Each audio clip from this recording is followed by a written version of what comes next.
Go over the whole thing. I have several issued patents, one related and pending application. As of quite recently, they are now in the hands of a broker for a marketing effort.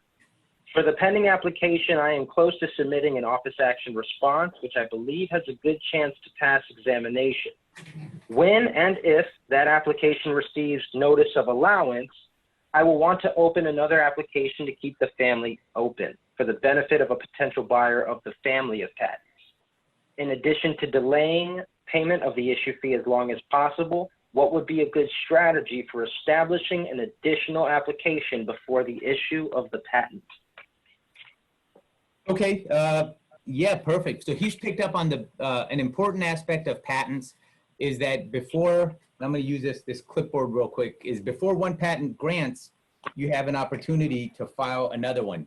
So using this as an example, say you have patent 1, you file, and you go along, say you go along 6 months, a year, while you're waiting for examination, but you've come up with an improvement.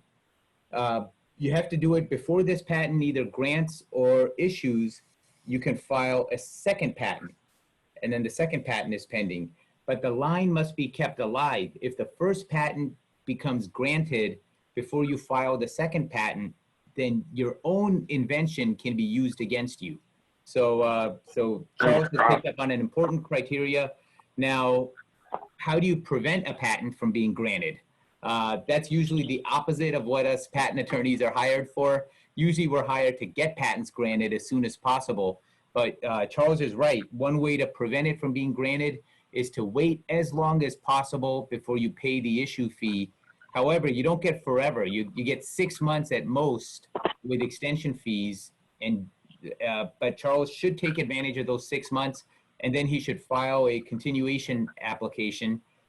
You mentioned Apple, Giovanni. Can you hold up your phone once more? How many patents do you think cover the iPhone? Just one, right? I mean, it's just an iPhone, like. Nope, that's I tricked you, Giovanni, and you should have go for it. Last I saw, there were 49 patents filed on the iPhone. So what Apple does is what a lot of large companies do. They'll start with a basic patent covering one tiny aspect or maybe a broad patent. It's called an umbrella patent.